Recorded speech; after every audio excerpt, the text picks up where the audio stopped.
1666 జనవరి 22వ తేదీ. అది చాలా చలిగా ఉన్న రాత్రి. ఆగ్రా కోటలోని ముసమ్మన్ బుర్జ్ ఒక వింతైన నిశ్శబ్దంలో మునిగిపోయింది. అది ఒక మామూలు నిశ్శబ్దం కాదు. ప్రపంచాన్ని తన వైభవంతో కట్టిపడేసిన ఒక గొప్ప సామ్రాజ్యం ఆఖరి శ్వాస తీసుకుంటున్న శబ్దం. 74 ఏళ్ల ఒక వృద్ధుడు తన చివరి రోజులు గడుపుతున్నాడు. ఒకప్పుడు అతని ఒక్క సైగతో మొఘలుల భారీ సైన్యం కదిలేది. అతని ఆదేశంతో ఢిల్లీలోని ఎర్రకోట, ఆగ్రాలోని తాజ్ మహల్ లాంటి గొప్ప కట్టడాలు నేల నుంచి ఆకాశం దాకా లేచాయి. కానీ ఆ రోజు అతడు ప్రపంచంలోని అత్యంత అందమైన పాలరాయి టవర్లో కేవలం ఒక నిస్సహాయ ఖైదీగా మిగిలిపోయాడు. తన కిటికీలోంచి యమునా నది అవతల ఉన్న ఆ తెల్లటి కట్టడాన్ని అతను చూస్తున్నాడు. అదే ప్రపంచం మొత్తం ప్రేమకు చిహ్నంగా పిలుచుకునే తాజ్ మహల్. కానీ అంతటి అందమైన తాజ్ మహల్ కూడా అతనికి అప్పటికి శూన్యంలాగే కనిపించింది. సరిగ్గా 24 గంటల తర్వాత అతను కన్నుమూశాడు. ఈరోజు మనం చెప్పుకోబోయేది ఆ కన్నుమూత గురించే. తాజ్ మహల్ చాందనీ చౌక్ను నిర్మించిన అతని గురించి మనం చెప్పుకోబోతున్నాం. అతని పేరే షాజహాన్. సొంత కొడుకైన ఔరంగజేబ్ చేతిలో ఆయన బందీ అయ్యాడు. కానీ ఆ జైలు శిక్ష కేవలం ఒక తండ్రి కొడుకుల గొడవ మాత్రమేనా? లేక ఏ చట్టం లేదా రాజ్యాంగం మీద కాకుండా కేవలం ఒక మనిషి చుట్టూ తిరిగే ఒక పాత సిస్టమ్ కుప్పకూలడమా? షాజహాన్ చివరి రోజులు ఎలా గడిచాయి? ఆఖరి 24 గంటల్లో ఆయనకు అసలు ఏమైంది? ఈ పూర్తి కథ తెలుసుకోవాలంటే ఈ వీడియో చూడాల్సిందే. 17వ శతాబ్దం మొదట్లో మొఘల్ సామ్రాజ్యం తన పీక్ స్టేజ్లో ఉంది. అక్బర్ వేసిన పునాది మీద జహంగీర్ పాలన సాగిస్తున్నాడు. అంతా చాలా ప్రశాంతంగా సెటిల్డ్గా ఉంది. కానీ దర్బార్ లోపల పవర్ కోసం ఒక సైలెంట్ వార్ నడుస్తూనే ఉంది. మొఘల్ దర్బార్ అంతా ఒకే మాట మీద నడిచేది కాదని చరిత్రకారులు చెప్తారు.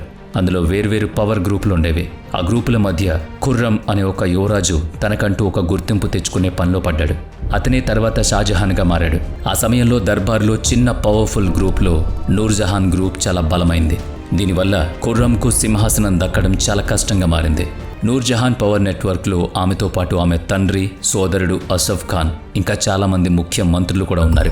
యువరాజు ఖుర్రం కూడా మొదట్లో ఈ పవర్ నెట్వర్క్లో ఒక భాగంగానే ఉండేవాడు. కానీ 1612లో అతనికి అసఫ్ ఖాన్ కూతురు అర్జుమంద్ బాను బేగంతో పెళ్లి జరిగింది. ఈమెనే ప్రపంచం తర్వాత తాజ్ మహల్ అని పిలిచింది. ఇక్కడ మనం ఒక ముఖ్యమైన హిస్టారికల్ ఫ్యాక్ట్ అర్థం చేసుకోవాలి. ఆ పెళ్లి కేవలం ఒక రొమాంటిక్ లవ్ స్టోరీ మాత్రమే కాదు. అప్పటి చరిత్రకారుల ప్రకారం అది ఒక చాలా పెద్ద పొలిటికల్ ప్లాన్. ఆ పెళ్లి ఖుర్రంను నేరుగా పవర్ సెంటర్లోకి తీసుకొచ్చింది. ఇప్పుడు అతను కేవలం ఒక కొడుకు మాత్రమే కాదు, దర్బార్లోనే అత్యంత పవర్ఫుల్ గ్రూప్కు అల్లుడు. పాలిటిక్స్లో బంధాలు ఎప్పుడూ మెట్లలాగా పనిచేస్తాయని ఖుర్రంకు బాగా తెలుసు. అయితే అతని ముందు ఒక పెద్ద తుఫాన్ రాబోతోంది. 1622 వచ్చేసరికి పరిస్థితులు చాలా మారిపోయాయి. ఇరాన్కు చెందిన సఫవీ సామ్రాజ్యం కాందహార్ను ఆక్రమించుకుంది. మొఘలులకు కాందహార్ వ్యాపారపరంగా చాలా ముఖ్యమైంది. సైన్యాన్ని తీసుకువెళ్లి దాన్ని మళ్లీ గెలుచుకుని రమ్మని జహంగీర్ తన కొడుకు ఖుర్రంకు ఆదేశమిచ్చాడు. కానీ వెళ్ళడానికి ఖుర్రం ఒప్పుకోలేదు. దీని వెనుక ఉన్న కారణం భయం కాదు, అదొక పెద్ద జియోపాలిటికల్ ప్రాబ్లం. తాను కాందహార్ వెళితే వెనుక నుంచి నూర్జహాన్ తన అల్లుడు షహర్యార్ను బాద్షా చేస్తుందని ఖుర్రంకు తెలుసు. అందుకే అతను ఎదురు తిరిగాడు. ఈ తిరుగుబాటులో ఖుర్రం ఓడిపోయినా అతను అసలు వెనక్కి తగ్గలేదు. సిస్టమ్ నుంచి బయటకు రాకుండా తప్పు ఒప్పుకుని బాద్షా పట్ల విధేయతగా ఉన్నట్లు నటించాడు. నూర్జహాన్కు వ్యతిరేకంగా ఉన్న గ్రూపులతో ఒక అండర్గ్రౌండ్ నెట్వర్క్ క్రియేట్ చేస్తూ నడుపుతూ సరైన సమయం కోసం ఎదురు చూశాడు. పాలిటిక్స్లో టైమింగ్ అనేది చాలా చాలా ఇంపార్టెంట్. 1627లో జహంగీర్ చనిపోవడంతో ఆ సరైన టైం రానే వచ్చింది. దర్బార్లో ఏర్పడిన ఆ ఖాళీని వాడుకుంటూ అసఫ్ ఖాన్ వెంటనే షాజహాన్కు మద్దతిచ్చాడు. షహర్యార్తో పాటు సింహాసనం కోసం పోటీ పడుతున్న అందరినీ వాళ్ళు దారుణంగా అడ్డు తొలగించుకున్నారు. ఆ తర్వాత 1628లో రక్తంతో తడిచిన దారిలో నడిచిన ఖుర్రం బాద్షా షాజహాన్గా మారాడు. ఇది రాత్రికి రాత్రి జరిగిన అద్భుతం కాదు, ఎన్నో ఏళ్ల ప్లానింగ్, ఓపిక, డిప్లొమసీకి దక్కిన ఫలితం. ఇప్పుడు ఇక్కడ ఒక ముఖ్యమైన ప్రశ్న వస్తుంది. అదే మొఘల్ సిస్టంలో ఉన్న ఒక అతిపెద్ద లోపాన్ని బయటపెడుతుంది. షాజహాన్ సింహాసనం ఎక్కాక ఆ రక్తపాతం సాంప్రదాయాన్ని మార్చడానికి ఏమైనా ప్రయత్నించాడా? బయటకు చూడ్డానికి మొఘల్ ఎంపైర్ చాలా పర్ఫెక్ట్గా కనిపించేది. ట్యాక్స్ సిస్టమ్ బాగుండేది, రాష్ట్రాలకు గవర్నర్ ఉండేవాళ్ళు, చాలా పెద్ద సైన్యం ఉండేది. కానీ వాళ్లకు వారసత్వానికి సంబంధించిన ఎలాంటి ఖచ్చితమైన చట్టం లేదు. రాజు చనిపోయాక తర్వాత రాజు ఎవరు అనేది తేల్చేది రాజ్యాంగం కానీ రాయల్ కౌన్సిల్ కానీ అక్కడ లేదు. సింహాసనం లేదా శవపేటిక, గెలిచిన వాడిదే రాజ్యం అనేది వాళ్ళ సాంప్రదాయం. అంటే ప్రతి యువరాజు తనకు తాను ఒక రాజుగా ఫీల్ అయ్యేవాడు. ట్రైనింగ్ పేరుతో వీళ్లకు గవర్నర్ పోస్టులు, సొంత సైన్యం, చాలా డబ్బు ఇచ్చేవారు. రాజు బ్రతికి బలంగా ఉన్నంతకాలం ఇదంతా సామ్రాజ్యానికి ఒక పెద్ద బలంలాగా కనిపించేది. కానీ రాజు వృద్ధాప్యంలోకి వచ్చిన, అనారోగ్యం పాలైన అదే సైన్యం ఒకరితో ఒకరు కొట్టుకోవడానికి సిద్ధమయ్యేది. ఒక రకంగా ఈ మొఘల్ దర్బార్ అనేది రాజు ప్రాణాలతో ముడిపడి ఉన్న ఒక టైం బాంబ్ లాంటిది. షాజహాన్ కూడా ఈ సిస్టంలో ఎలాంటి మార్పు చేయలేదు. ఎన్నో తరాలుగా వస్తున్న ఈ ప్రాబ్లంను ఆయన కూడా వదిలేశాడు. ఒకవేళ ఆయన దాన్ని మార్చుంటే బహుశా తన చివరి రోజులు తాజ్మహల్ను చూస్తూ ఒక జైలు గదిలో గడపాల్సిన అవసరం వచ్చేది కాదేమో. పైగా ఆయన చేసిన పనులు ఆయనకే పెద్ద సమస్యగా మారాయి.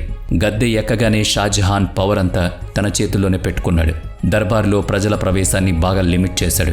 ఎవరు ఎక్కడ నిలబడాలి, ఏ రంగు బట్టలు వేసుకోవాలి, ఎలా నమస్కరించాలి అనే కఠిన నియమాలుండేవి. బాద్షా అంటే దేవుడి ప్రతిరూపంలాగా భూమి మీద ఒక భ్రమను క్రియేట్ చేయాలనుకున్నాడు. ప్రపంచం మొత్తం భారతదేశాన్ని బంగారు పిచ్చుక అని పొగుడుతున్న సమయంలో గ్రౌండ్ లెవెల్లో ఎకనామీ పూర్తిగా దెబ్బతింటుంది అని మీరు ఊహించగలరా? షాజహాన్ కాలం చూడటానికి చాలా గొప్పగా ఉండేది. పంజాబ్ లాంటి ప్రాంతాల నుంచి ఆదాయం వస్తున్న ఖర్చులు కూడా విపరీతంగా పెరిగాయి. 1649, 1652, 1653 సంవత్సరాల్లో కాందహార్ కోసం షాజహాన్ చేసిన మిలిటరీ ఆపరేషన్లు అన్నీ ఘోరంగా ఫెయిల్ అయ్యాయి.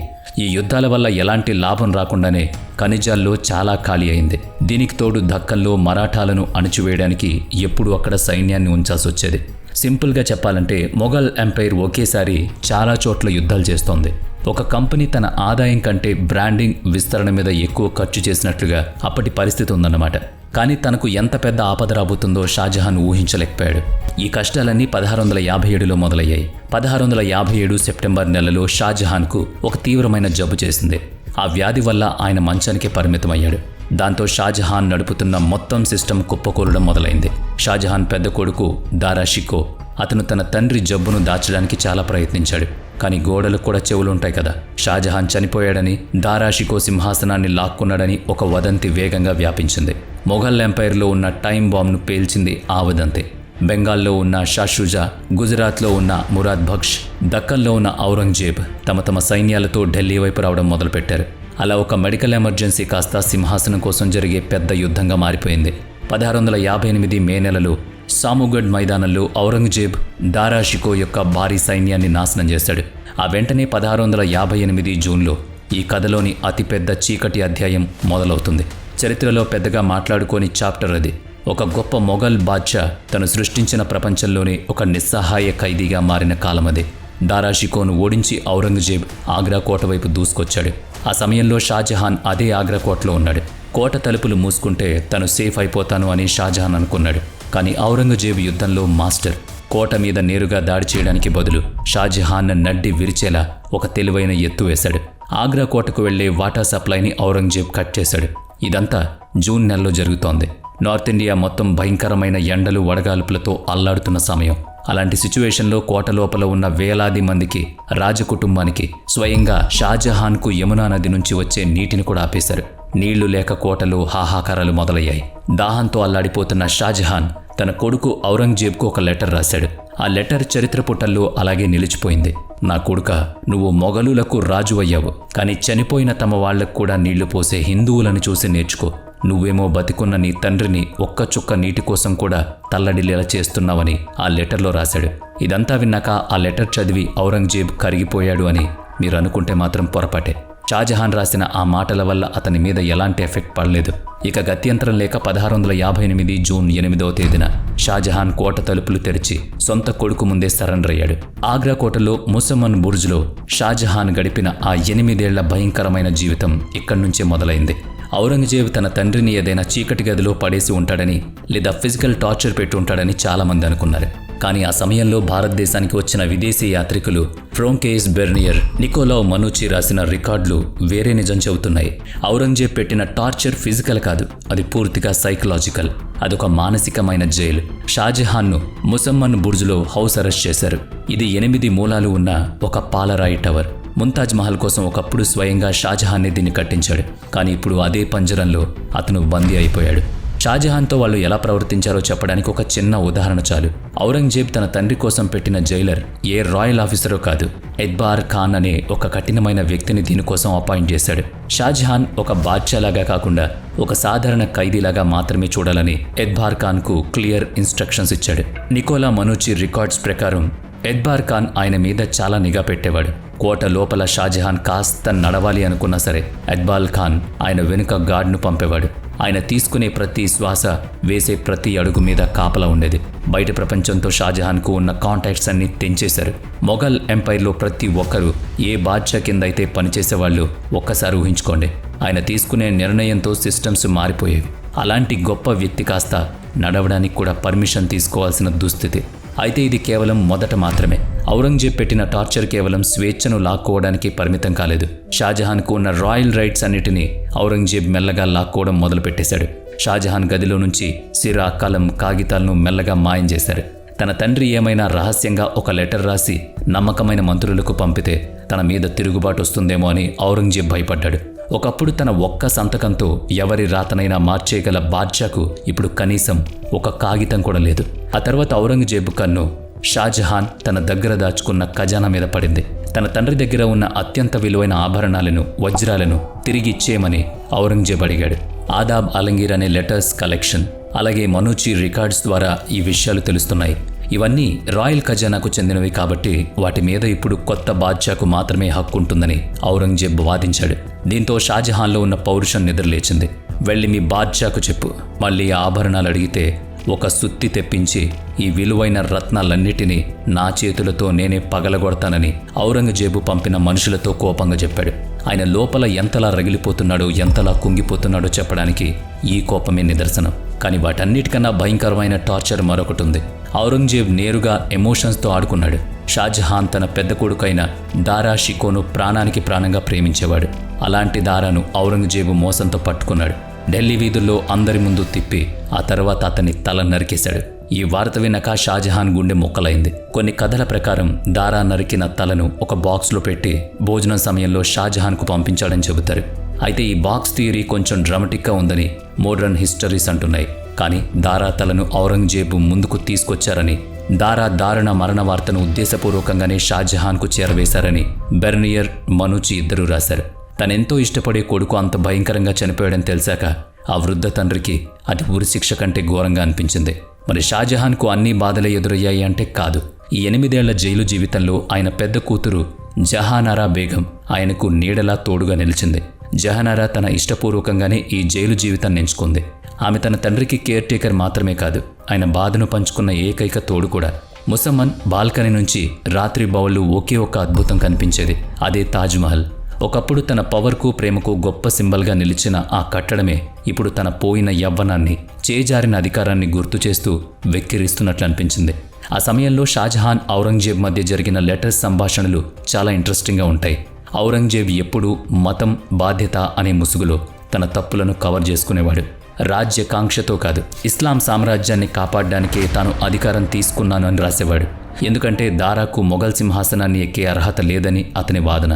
దానికి బదులుగా షాజహాన్ అతన్ని ఒక దోపిడీదారుడిలాగా వర్ణన చేస్తూ లెటర్స్ రాసేవాడు. నీ పాలన మొత్తం మోసం, బలప్రయోగం మీద నడుస్తోంది. సొంత అన్నదమ్ముల రక్తం చిందించావు, కన్న తండ్రిని బందీ చేశావు, దీనికి దేవుడు నిన్ను ఎప్పటికీ క్షమించడు అని షాజహాన్ ఒక లెటర్ రాశాడు. ఆ 8 ఏళ్లు కేవలం జైలు జీవితం మాత్రమే కాదు, తండ్రి కొడుకుల మధ్య నడిచిన ఒక భయంకరమైన సైకలాజికల్ యుద్ధమని ఈ లెటర్స్ చెబుతున్నాయి. మొదట్లో ఔరంగజేబ్ తన తండ్రి మీద చాలా రిస్ట్రిక్షన్స్ పెట్టాడు. రాను రాను షాజహాన్ కూడా తనంతట తానే ప్రపంచానికి దూరంగా బ్రతకడం మొదలుపెట్టాడు. ఖురాన్ చదవడం, పిల్లలకు పాఠాలు చెప్పడం, సైలెంట్గా యమునా నది వైపు చూస్తూ కూర్చోవడం, ఇదే ఆయన రొటీన్ అయిపోయింది. అధికారం వచ్చిన మత్తులో ఆయన ఎంతో కష్టపడి క్రియేట్ చేసిన ఆ సిస్టమే ఇప్పుడు ఆయన్ని పూర్తిగా మింగేసింది. అలా 8 ఏళ్లు గడిచిపోయాయి. 1666 జనవరి 21వ తేదీ రానే వచ్చింది. 74 ఏళ్ల షాజహాన్ ఆరోగ్యం పూర్తిగా క్షీణించింది. ఆ రాత్రి ముసమ్మన్ బుర్జ్ గదిలో ఏదో తెలియని నిశ్శబ్దం అలుముకుంది. షాజహాన్ కళ్ళు తెరిచి కిటికీ బయట వెన్నెల్లో మెరుస్తున్న తాజ్మహల్ వైపు చూశాడు. పక్కనే జహానారా బేగం గుండెలు పగిలేలా ఏడుస్తోందని చరిత్రకారులు మొహమ్మద్ సోహెల్ కాంబో రాశాడు. ఆ చావు బతుకుల మధ్య షాజహాన్ అందరినీ ఆశ్చర్యపరిచి ఒక నిర్ణయం తీసుకున్నారు. తన చివరి క్షణాల్లో ఆయన ఔరంగజేబ్ను క్షమించేసినట్లు కంబో రికార్డ్స్ చెబుతున్నాయి. ఒక చుక్క నీటి కోసం తనను అల్లాడించిన, తనకిష్టమైన కొడుకును చంపేసిన, 8 ఏళ్ల పాటు తనను నరకంలో పెట్టిన అదే కొడుకును ఆయన క్షమించేశాడు. షాజహాన్ ప్రార్థన ఫలించింది. 1662 జనవరి 22 తెల్లవారుజామున మొఘల్ సామ్రాజ్యపు అత్యంత పవర్ఫుల్ రాజుల్లో ఒకడైన షాజహాన్ శాశ్వతంగా కన్నుమూశాడు. కానీ ఇక్కడే కథలో ఒక విచిత్రం జరిగింది. తన తండ్రి అంతిమయాత్ర ఒక గొప్ప రాజుకు జరిగినట్టుగా రాయల్గా జరగాలని జహానారా బేగం కోరుకుంది. కానీ ఔరంగజేబ్ ఆ కోరికను పూర్తిగా పక్కన పెట్టాడు. ఒకవేళ అంత గొప్పగా షాజహాన్ అంతిమయాత్ర జరిగితే ప్రజల్లో కోపం కట్టలు తెంచుకుంటుందేమో అని ఔరంగజేబ్ భయపడ్డాడు. అందుకే తాజ్మహల్ను కట్టించిన, పాత ఢిల్లీకి ఎర్రకోటకు పునాదులు వేసిన షాజహాన్ మృతదేహాన్ని చీకట్లో సైలెంట్గా ఒక మూలన వస్త్రంతో చుట్టేశారు. అర్ధరాత్రి పూట కొందరు సాధారణ పనివాళ్లతో కలిసి షాజహాన్ భౌతిక కాయాన్ని ఒక చిన్న పడవలో యమునా నది మీదుగా తాజ్మహల్కు చేర్చారు. ఎవరికీ తెలియకుండా సైలెంట్గా ఆయన్ను తాజ్మహల్లోనే ఖననం చేశారు. ఈ రోజు మీరు తాజ్మహల్ లోపలికి వెళ్ళి చూస్తే ముంతాజ్ సమాధి సరిగ్గా మధ్యలో ఉంటుంది. కానీ షాజహాన్ సమాధి మాత్రం పక్కనే కొంచెం ఎగుడు దిగుడుగా ఉంటుంది. నిజానికి షాజహాన్ సమాధి ఔరంగజేబు కేవలం సమాధి పక్కనే పాతిపెట్టేశాడు. ఎందుకంటే బహుశా తాజ్మహల్ షాజహాన్ కోసం డిజైన్ చేసిందే కాదు. ఔరంగజేబ్ కేవలం తన స్వార్థం కొద్దీ ప్రాక్టికల్గా ఆలోచించి తన తండ్రిని ముంతాజ్ సమాధి పక్కనే పాతిపెట్టేశాడు. షాజహాన్ కథ మనకు ఒకే ఒక్క నిజం చెబుతోంది. మనం ఎంత పవర్ఫుల్ అయినప్పటికీ అదంతా కేవలం మన గుప్పెట్లోనే ఉండేలా ఒక సిస్టమ్ను క్రియేట్ చేసుకుంటే ఏదో ఒక రోజు ఆ సిస్టమే మనల్ని ఒక ఖైదుగా మార్చేస్తుంది. ఔరంగజేబ్ అధికారాన్ని లాక్కున్న మాట నిజమే, కానీ ఆ 8 ఏళ్ల జీవితం షాజహాన్కు నరకం కంటే తక్కువేం కాదు. చరిత్ర అనేది కేవలం కట్టడాల్లోనే ఉండదు. అది ఆగ్రాలోని ఆ ముసమ్మద్ బుర్జ్ నిశ్శబ్దంలో కూడా దాగుంది. మనిషి అహంకారానికి, చరిత్ర క్రూరత్వానికి మధ్య ఉన్న దూరం చాలా తక్కువ అని అది ఈనాటికి మనకు గుర్తు చేస్తూనే ఉంది. వీడియో నచ్చితే లైక్ చేయండి, షేర్ చేయండి. ఇప్పటి వరకు మన ఛానల్ని సబ్స్క్రైబ్ చేయనట్లయితే ఇప్పుడే సబ్స్క్రైబ్ చేసుకుని పక్కనే ఉన్న బెల్ ఐకాన్పై క్లిక్ చేయండి. నెక్స్ట్ వీడియోలో మళ్ళీ కలుద్దాం. Thanks for watching.